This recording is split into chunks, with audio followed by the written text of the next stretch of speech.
맡은 직분을 귀히 여기라, 이런 주제로 사도행전 강의 4번째 말씀을 함께 나누겠습니다. 사도행전이 전하는 복음의 핵심은 여러 번 말씀드렸죠. 종말의 복음이고 부활의 복음이고 재림의 복음이다. 그리고 이 복음이 무엇으로 이 땅 가운데 역사하느냐? 성령의 역사다. 이렇게 우리가 지난 시간에 배운 바가 있습니다. 그래서 사도행전을 통틀어서 핵심 구절 하나를 말하라고 하면 두말할 것도 없이 사도행전 1장 8절입니다. 오직 성령이 너희에게 임하시면 너희가 권능을 받고 예루살렘과 온 유대와 사마리아와 땅끝까지 이르러 내 증인이 되리라 하시니라. 이것이 사도행전 전체의 핵심 말씀입니다. 그러나 안타까운 것은 이 시대에 성령의 권능이 사라져가고 있다는 거예요. 그 성령 충만함과 거리가 멀어지고 있는 거죠. 그래서 최근에 어떤 목사님 설교를 이렇게 아내가 옆에 틀어놓은 걸 듣는데 그 말이 귀에 들려요. 성령이 오실 때는 요란하게 오신다는 거예요. 요란하게.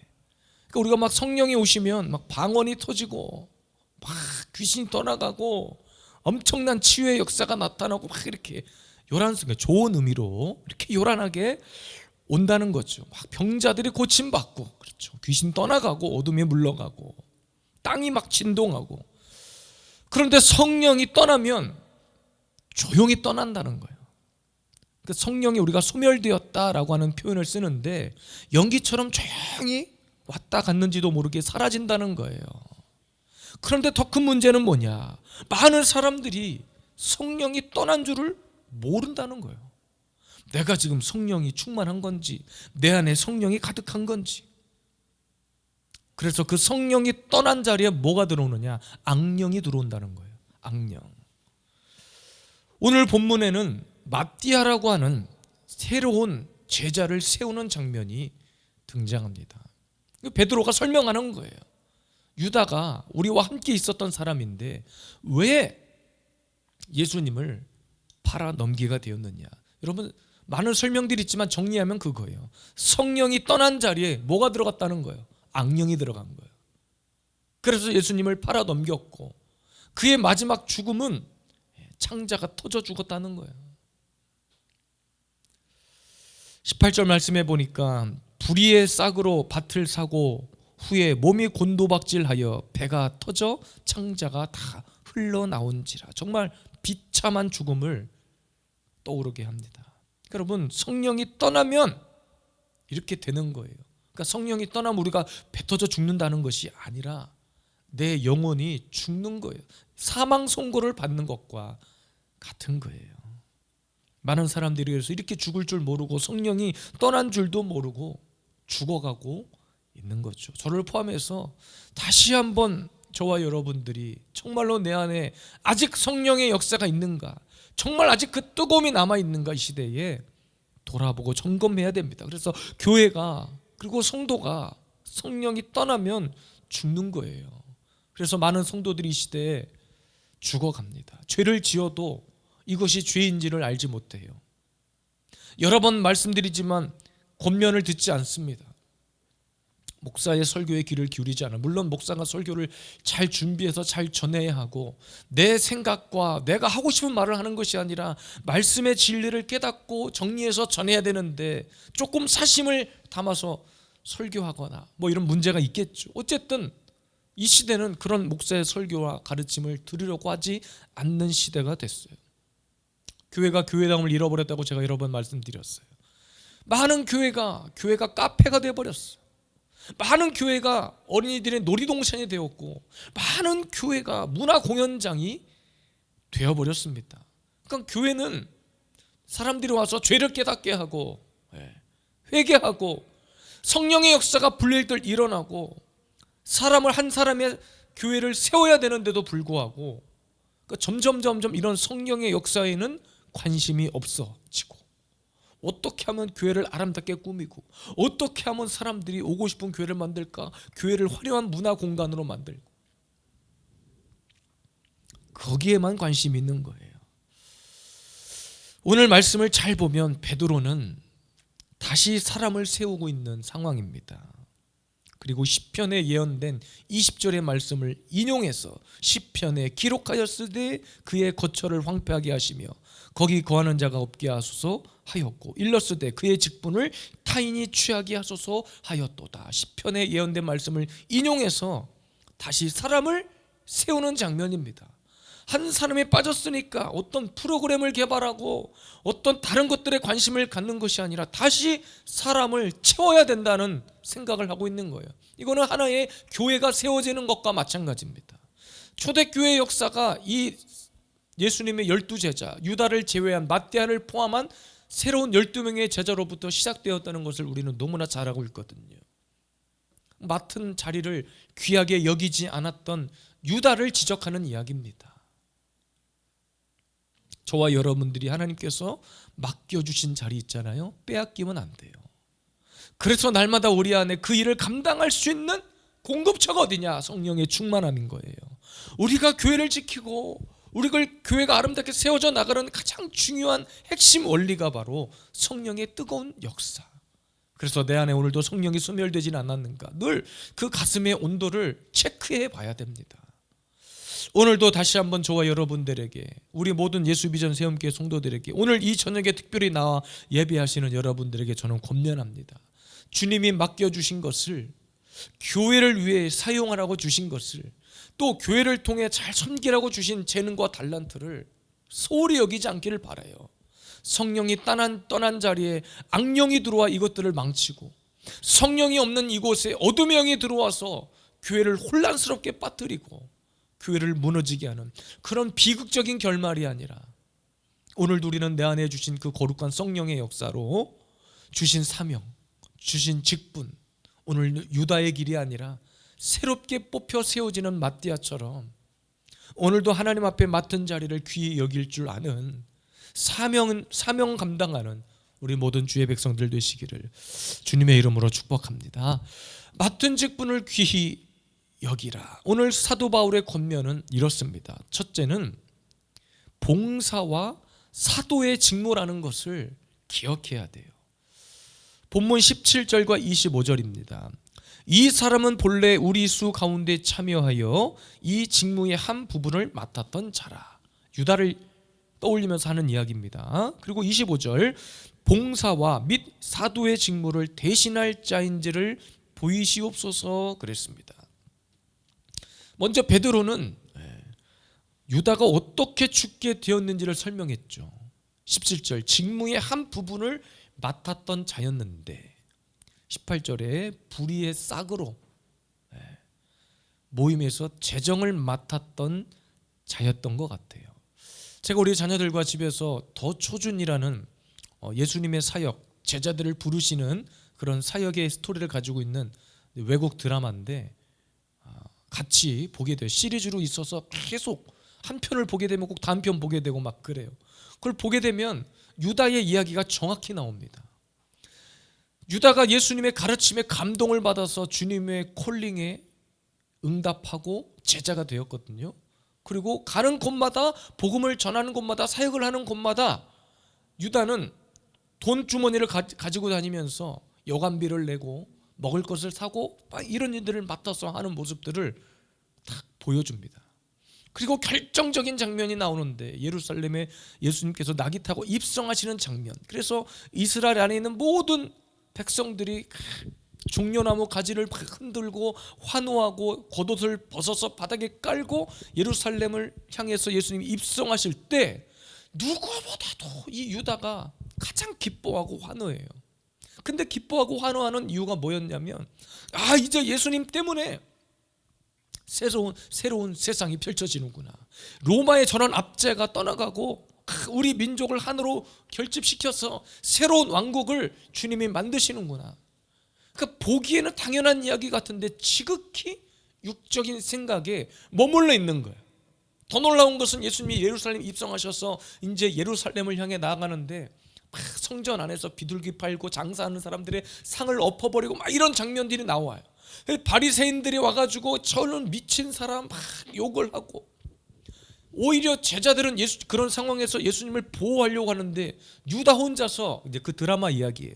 유다 혼자서 흥분해가지고 예수님이 실성을 한 것 같다고.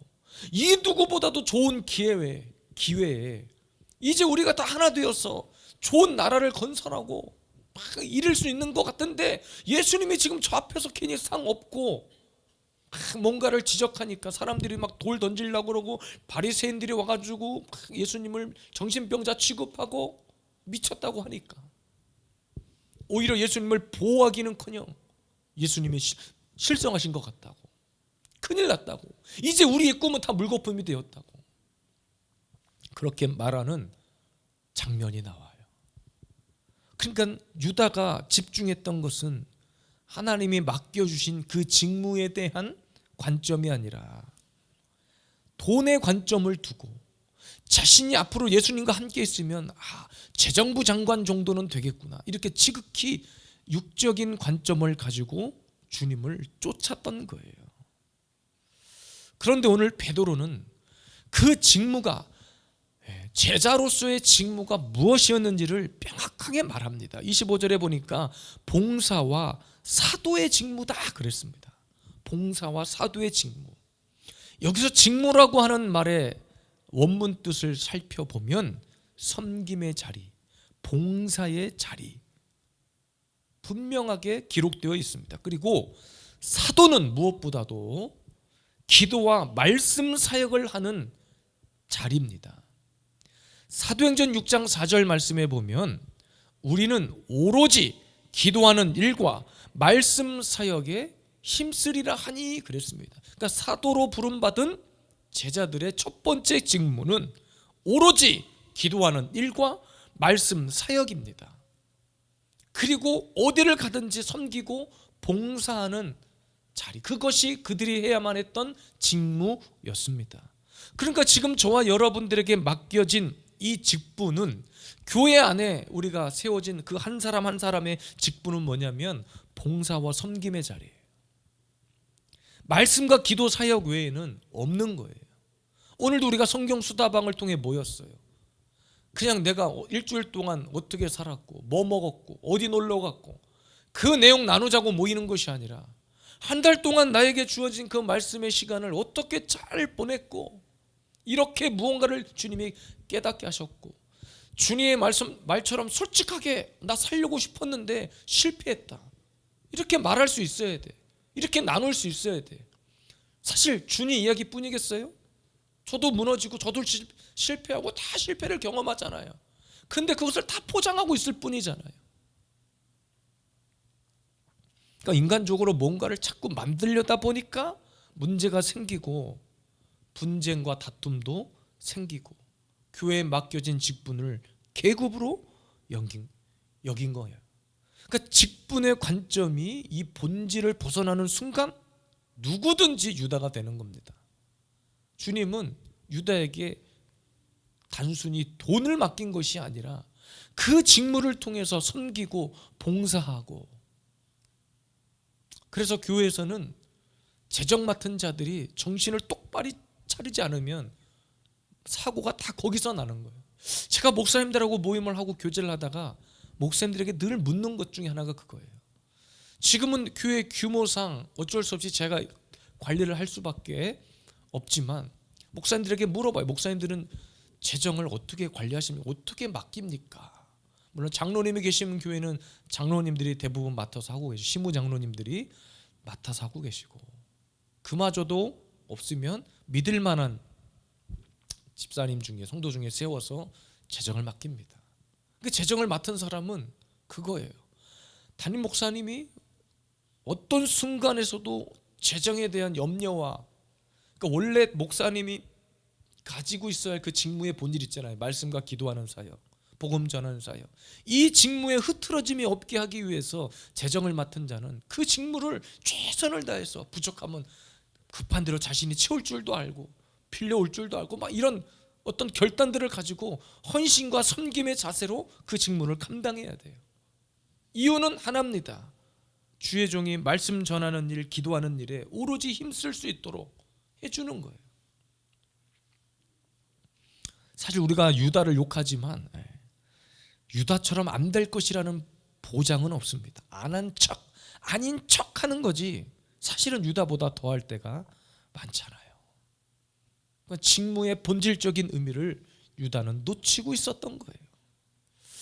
최근에 아주 유튜브나 이런 기독교계 뉴스에서 떠들썩한 뉴스가 하나 있었는데, 부산의 어떤 큰 교회, 굉장히 유명한 분이에요. 부흥사이시기도 하고 아주 그냥 유튜브나 또 외부 설교사역, 부흥사역에 아주 한 획을 그으신 목사님인데, 최근에 부교육자들에게 아주 입에 담지 못할 욕설을 한 것이 퍼져가지고, 그분이 지금 그 교단의 부총회장님, 그러니까 부총회장님이 이제 내년에 총회장 되셔야 되는데 부총회장직도 사임하고 그 교회 담임 목사직도 사임하고 완전히 하루아침에 무너져 버린 거예요.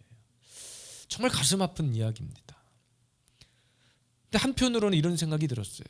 목사라고 하는 직분을 이것을 계급으로 여기다 보니까 함부로 한 거겠죠. 사실은 어디를 가든지 부교육자를 동역자로 여기는 이제 그런 마인드가 우리에게 필요한데, 단순한 직원 정도로, 내가 막 부릴 수 있는 직원 정도로 여긴 거예요. 그래서 막 녹취된 어떤 사람이 이렇게 막 이제 공개해버린 녹취록에 보니까 여자 부교육자들에게 막 쌍욕을 하면서 헌금 많이 내는 어떤 성도가 있었나 봐요. 그 성도를 야 VVIP다, 우리 교회 VVIP다 이렇게 표현을 한 거예요. 우리 교회 VIP도 아니고 VVIP다. 이런 사람 신방을 너 소리하면 되겠냐? 이 사람이 우리 교회 헌금 얼마나 많이 하는데 너 그렇게 신방 제대로 안 오고 전화 한 통화로 끝내면 되겠냐? 막 욕을 하고 여성 부교육자한테. 그런 게 이제 녹취록이 나타난 거예요. 오늘 말씀 묵상하면서 그런 생각도 해봅니다. 얼마나 직분에 대한 것을 귀히 여기지 않았으면 여기서 오늘 직무라고 하는 그 단어의 뜻처럼 섬김의 자리요, 봉사의 자리요, 그리고 사도는 기도의 말씀 사역을 하는 자리인데 얼마나 이 직분을 가볍게 여겼으면 성도를 대하는데 돈으로 평가한 거잖아요. VVIP, 헌금 많이 내는 성도는 VVIP, 그 헌금 못 내는 성도는 뭐라고 불러야 됩니까? 아무것도 아닌가요? 그렇게 그런 대화의 내용들이 공개된 것을 보고 너무 가슴이 안 좋았어요. 여러분, 우리가 맡겨진 직무를 귀히 여기려면 감사와 겸손밖에 없어요. 그리고 여러분이 섬기는 이 교회와 목사가 돈이 없어서 어디 가서 막 돈 빌려올 생각을 하고 있는 것이 아니라 늘 말씀과 기도에 천념할 수 있도록 우리는 함께 세워져 가야 됩니다.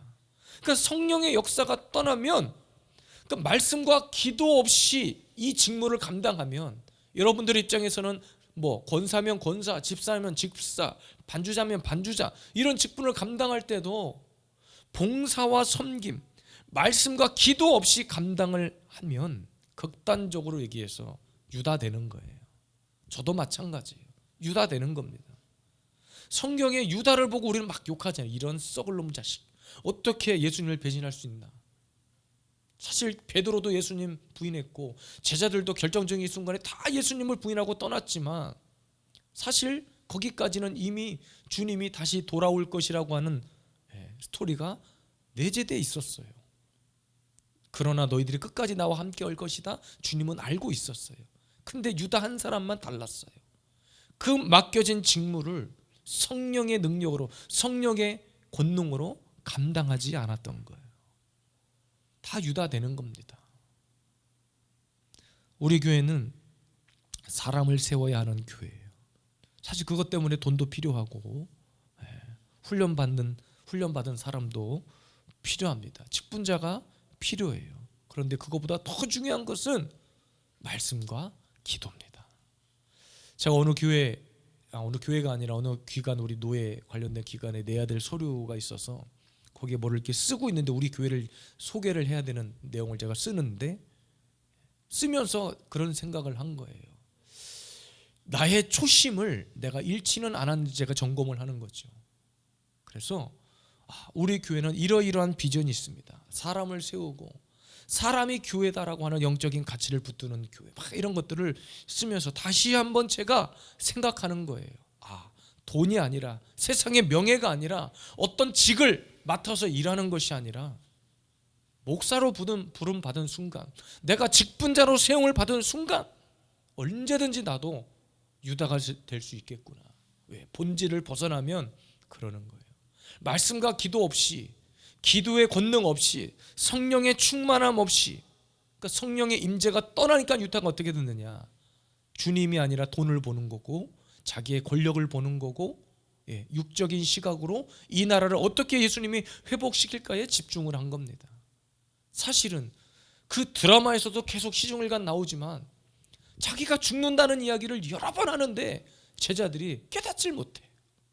그 드라마를 10편 이상 20편 가까이를 보는데 매 장면마다 주님이 제자들에게 가르쳐. 내가 죽을 거야. 내가 죽어야 산다. 내가 죽어야 세워진다. 이 말을 하는데 아무도 못 깨달아. 다 끄트머리 와서야 주님이 잡혀갈 때쯤 돼서야 한두 사람 조금씩 깨닫는 거예요. 그러니까 우리는 지금은 몰라. 아무리 이렇게 얘기해도 못 깨닫는 사람은 못 깨달는 거예요. 오늘 마띠아를 세우는 데 있어서, 직분을 주는 데 있어서 가장 중요한 본질은 봉사와 섬김입니다. 봉사와 사도의 직무는 말씀과 기도의 사람을 세운 거예요. 말씀과 기도의 사람, 섬길 줄 아는 사람, 자신을 희생할 줄 아는 사람, 자신을 내려놓을 줄 아는 사람. 말이 십자가 지는 거지 자기 것도 못 내려놨는데 무슨 십자가를 지냐는 거예요. 저를 포함해서. 그래서 여러분, 저와 여러분들은 달마다 성령의 임재가 떠나지 않도록, 성령의 감동이, 그 감격이 사라지지 않도록, 그 영적인 감각이 무뎌지지 않도록 달마다 점검해야 됩니다. 우리가 어떤 문제가 생기면 우리 같이 기도합시다. 어떤 아픔이 있으면 기도합시다. 할 말이 사실 기도합시다 밖에 없어요. 저도 답이 없어요. 어떤 인생의 중요한 문제에 해답을 명확히 제시하는 것은 쉽지 않아요. 그런데 우리가 왜 자꾸 모여서 기도하자 하는가? 내 안에 그 성령의 역사가, 성령의 그 영적 감각이 무뎌지지 않도록, 성령이 소멸되지 않도록 우리는 날마다, 그러니까 우리는 이것의 본질에 충실하면 지금 우리 인간 사회에, 내 삶 가운데 나타나는 그런 문제들을 뛰어넘는 거예요. 근데 가장 기본이 되는 말씀과 기도, 이거 하지 않고 내가 가진 능력으로, 내가 가진 힘으로, 내가 가진 돈으로, 돈이 있으면 얼마나 있다고, 뭘 어떻게 하겠다는 거예요. 오늘 맡은 직분을 귀히 여기라. 베드로는 사람을 세우면서 그 직무가 무엇인지를 다시 한번 명확하게 제시하고 있습니다. 지금 하고 있는 베드로가 말하는 이 모든 것이 무엇과 연결되어 있냐? 성령의 뜨거운 역사, 성령의 충만함, 이것과 연결되어 있는 거예요. 직분은 계급이 아닙니다. 봉사와 섬김의 자리예요. 목사는 계급이 아닙니다. 장로, 권사, 집사는 계급순이 아닙니다. 철저히 영빨순인 거예요. 하나님 나라는 영적입니다. 영빨순인 거예요. 인간이 가진 그 무엇으로도 바꿀 수 없는 것이 바로 하나님 나라에 저와 여러분들이 장차 거할 그곳임을 기억하시기를 바랍니다. 성령의 불이 꺼지지 않도록, 이 감각이 사라지지 않도록 우리가 봐야 할 것은 돈이 아니라 영적인 감각, 영적인 안목, 영적인 시각을 키우는 것임을 기억하십시오. 오늘은 여기까지 살피려고 합니다. 이 사도행전 베드로가 말하는 이 성령의 충만함, 성령의 권능이 임하면 무슨 일이든지 우리가 기도로 감당할 수 있어요. 그렇지만 성령이 소멸되고 성령이 떠나는 순간 누구든지 유다의 길을 가는 겁니다. 오늘 명확히 이 두 가지의 길을 여러분 기억하십시오. 지금 내 안에 성령이 소멸되진 않았는가? 지금 내가 아직도 성령의 뜨거운 그 영적인 감각으로 불타오르고 있는가? 오늘도 직무 감당하다가 떠나버리는 자가 아니라 끝까지 교회를 세우고 하나님 나라의 그 한 사람을 세우고 봉사와 사도의 직무를 감당할 수 있는 오늘도 나에게 그런 성령의 은혜를 달라고 우리 함께 기도하며 또 찬양하며 나아가겠습니다.